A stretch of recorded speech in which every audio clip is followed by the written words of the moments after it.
পেটের উপর চুমু দিলে কি বাচ্চা হয়ে যায় মামা? আরে বোকা মেয়ে, পেটের উপর চুমু দিলে বাচ্চা হয় তোমাকে কে বলেছে? বলতে হবে না, আমি জানি পেটের উপর চুমু দিলে বাচ্চা হয়ে যায়। মামুনি, তুমি এখন অনেক ছোট, এসব বিষয়ে তুমি বুঝবে না কেমন? আর তোমাকে কি কেউ বলেছে যে পেটের উপর চুমু দিলে বাচ্চা হয়ে যায়? বলতে হবে না কেন মামা, আমি তো জানি। আরে সেদিন নিজ চোখেও দেখেছি। আমি মুচকে একটা হাসি দিয়ে মাহির কপালে একটা চুমু দিলাম। মাহি ছোট ছোট হাত দিয়ে আমার দাড়িগুলো টেনে বলল, জানেন মামা? বলো। আমি সেই দিন দেখলাম রিফাত ভাইয়া মামির পেটের ওপর চুমু দিয়ে বলেছে, এই পেটে আমাদের সন্তান, আমি এই বাচ্চার বাবা। আর বলল, আমাদের মনে হয় মেয়ে সন্তান হবে। বলতেই পারে ওর বউয়ের হয়তো তোমার মতো একটা বাবু হবে। আর তুমি ওদের বাসায় কবে গেলে? ঠাস করে মাহি আমার গালে আস্তে করে চড় দিয়ে বলল, আরে গাধা, এটা তো হলো তোমার বউ, মানে আমার মামি। রিফাত ভাইয়া তোমার বউয়ের পেটে চুমু দিয়ে বলছিল এটা আমাদের সন্তান। মাহির কথা শুনে আমার চোখ কপালে উঠে গেল। কি বলছে এই মেয়ে? আরে না, আমিও আবার এসব চিন্তা করছি। ও হয়তো পিচ্চি মেয়ে, আর রিফাত হয়তো আমাদের বাসায় কোনো কাজের জন্য আসছিল। রিফাত হলো আমার বেস্ট ফ্রেন্ড, আর ও আমাদের বাসায় প্রায়ই আসে। এত ঘাবড়ানোর কি আছে? মাহির কপালে হাত দিয়ে বললাম, মামুনি, রিফাত তো আমার বেস্ট ফ্রেন্ড, হয়তো তোমার মামির কাছে কোনো দরকারে আসছিল, তুমি হয়তো ভুল কিছু দেখেছো। আরে মামা, আপনি এসব কি বলছেন? আমি ভুল দেখছি মানে? আপনি যখন অফিসে থাকেন তখন রিফাত ভাইয়া আপনার বাসায় আসে, আমি তো প্রায় সময়ই দেখি।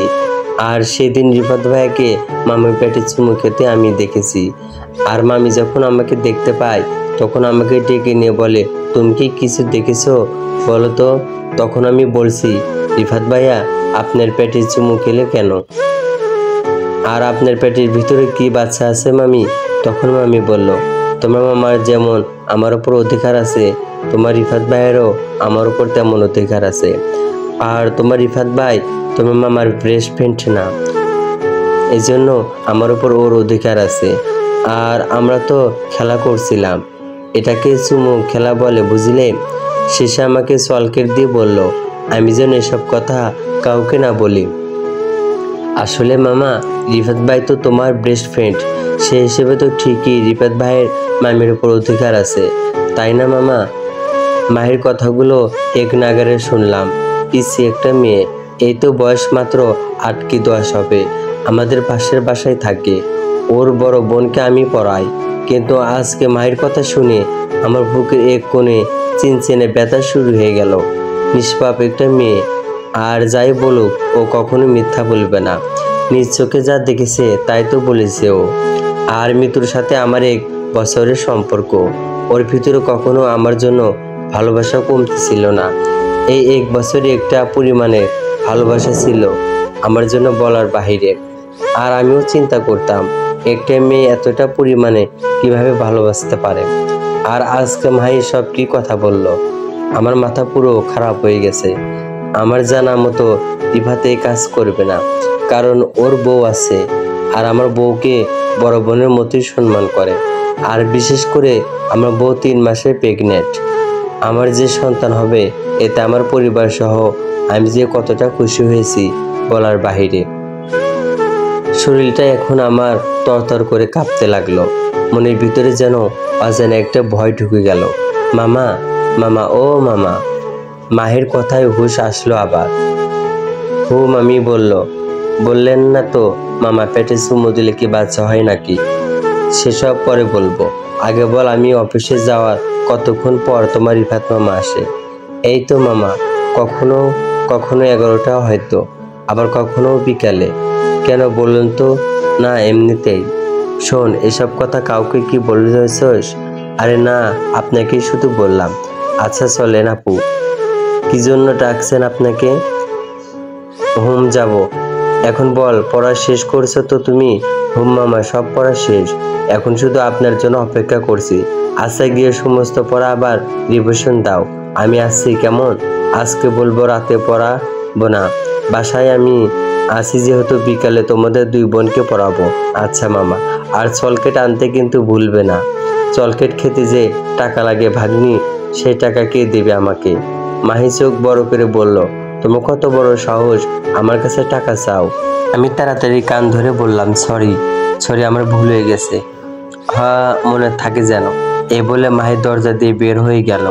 জানালার কাছে গিয়ে বাইরে আনমনে তাকিয়ে আছি। আচ্ছা, মাহি যা বলেছে তা যদি সত্যি হয়, 1 বছরের সম্পর্ক আমাদের। আমি জানি মিতু কতটা ভালো, ওর মতো ভালো কোনো মেয়েই হয় না। আর রিফাত এতটা খারাপ না, ও আমার বেস্ট ফ্রেন্ড। আমি জানি ও আমার বউকে কতটা সম্মান করে। মাহি যেহেতু বলেছে এসব কথা, একদিন দেখি না পরীক্ষা করে। আমাদের সংসার জীবনে সন্দেহ জিনিসটা কখনোই ছিল না, কিন্তু আজকে মাহি এসব বলার পর বুকের ভিতরে অজানা একটা ভয় হচ্ছে। আমি আজকে বাসায় আছি, দেখি মিতু আমাকে রেখে বাজারে গেছে কি জানি কিনতে। মেয়ে মানুষ অনেক শখ থাকে না। ঠক ঠক আওয়াজে ধ্যান ভাঙলো, মনে হয় মিতু এসেছে। দরজা খুলে দেখি সত্যি মিতু এসেছে। এসে আমার বুকের মাঝে জড়িয়ে ধরে বলল, আমার বাবুটা কি রাগ করেছে আমার সাথে? মিতুকে ছাড়িয়ে বললাম, এতটা দেরি হলো যে আসতে? আর বলো না, বাজার থেকে বের হতে অনেক দেরি হয়ে গেছে।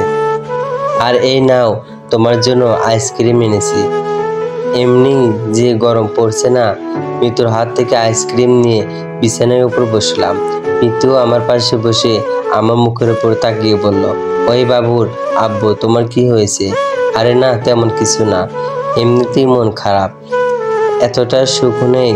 মিতু কান্নায় সুরে বলল, যে ভালোবাসার জন্য আমি সবকিছু ত্যাগ করে তোমার কাছে চলে আসছি, একদিনও তোমার মন খারাপ হতে দেই নাই। আজকে কেন তোমার মন খারাপ? আমার চোখের দিকে তাকিয়ে বলল, হ্যাঁ এটা সত্যি, আমরা পালিয়ে বিয়ে করেছি।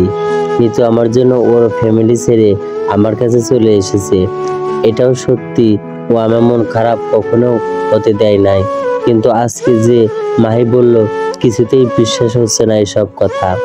ওই তোমার কি হয়েছে? হ্যাঁ আমাকে বলো। তেমন কিছু না মিতু। আচ্ছা, ডাক্তারের কাছে গেছিল? মিতু আমাকে জড়িয়ে ধরে বলল, ডাক্তার বলেছে আমার বেবি সব, আমি অনেক ভালো আছি। তাহলে তো ভালোই। আচ্ছা যাও, এখন এক কাজ করে গিয়ে তাড়াতাড়ি রান্না করো, মাহিদের বাসায় যেতে হবে।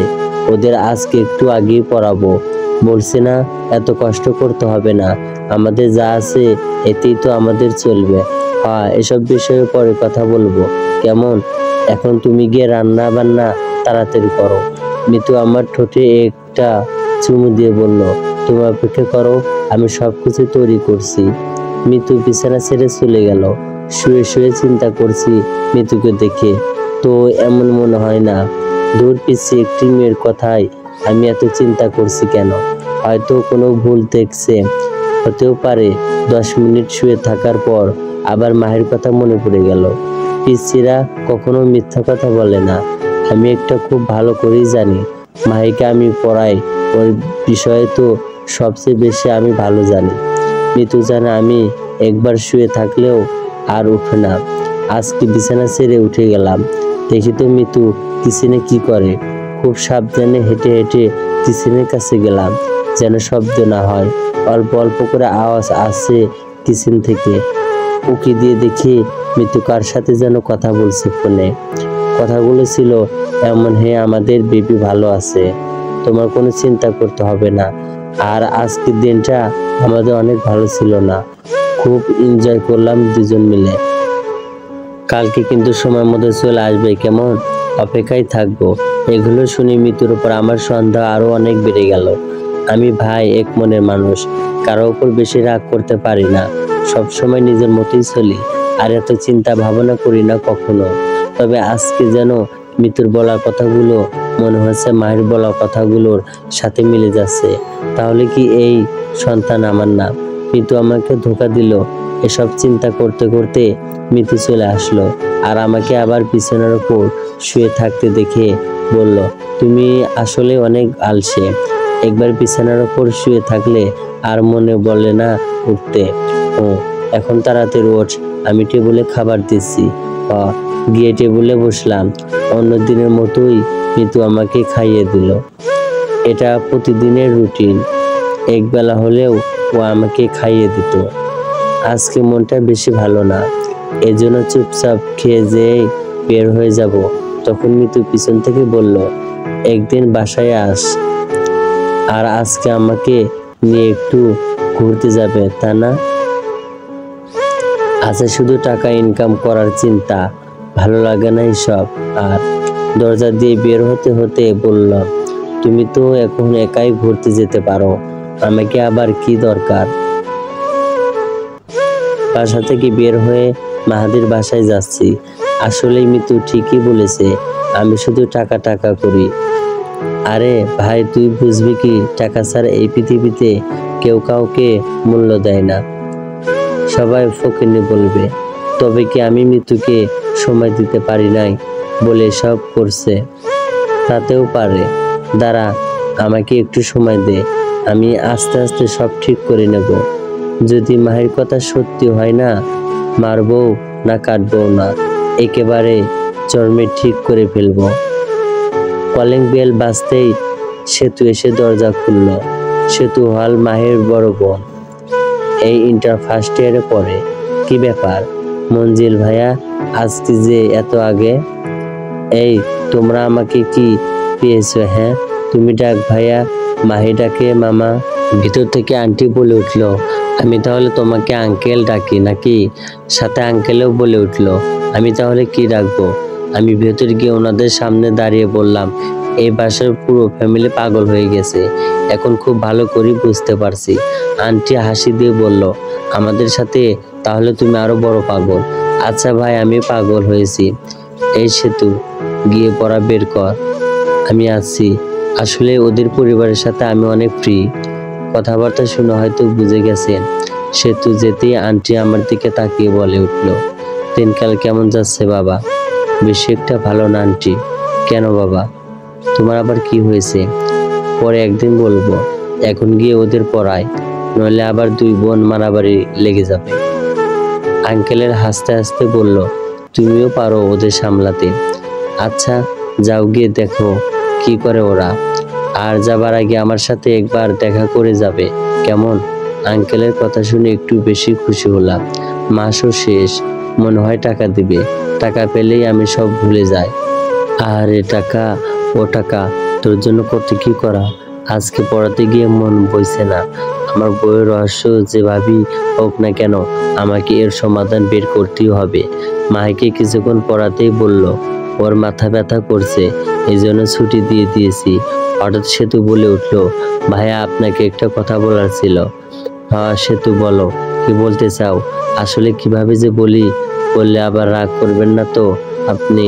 আরে না, রাগ করবো কেন, আবার তোমার সাথে বলো।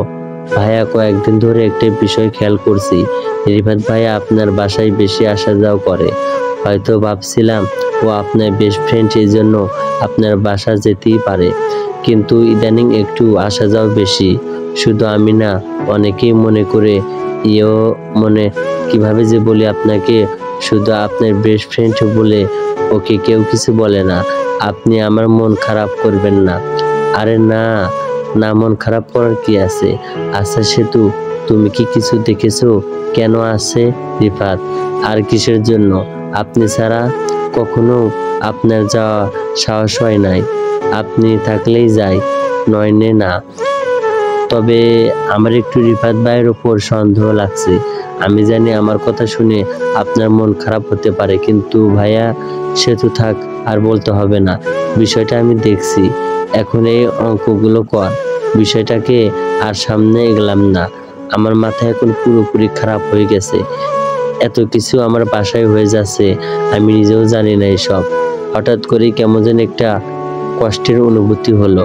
মনে হচ্ছে যেন আমি আমার প্রিয়জনকে হারিয়ে ফেলছি। সবসময় আমি মাসের বেতন হাতে পেলে অনেক খুশি হতাম, কিন্তু আজকে হাতে এই প্রথম টাকা পাওয়ার পরেও মন খারাপ। জানি না কেন এরকম হলো, তবে আমার এর এতটা সমাধান বের করতেই হবে। মৃত্যু পেটের বাচ্চা যদি শুনি আমার না, আরো ওর যদি পরকীয়ার সাথে জড়িত হয়ে যায়, বেশি কিছু করা যাবে না ওকে, কারণ ওর পেটে এখন 3 মাসের বাচ্চা আছে। মা নথর করলে সমস্যা হবে, কিন্তু আমার কি কেন দোষ ছিল? আমার সাথে ভাই কেন বেইমানি করলো মিতু? রাতে কোনো রকম রুমে গিয়ে শুয়ে পড়লাম। মিতু আমার বুকের মাঝে মাথা দিয়ে প্রতিদিনের মতোই ঘুমিয়ে গেল। কি মায়াবী ওর চেহারা!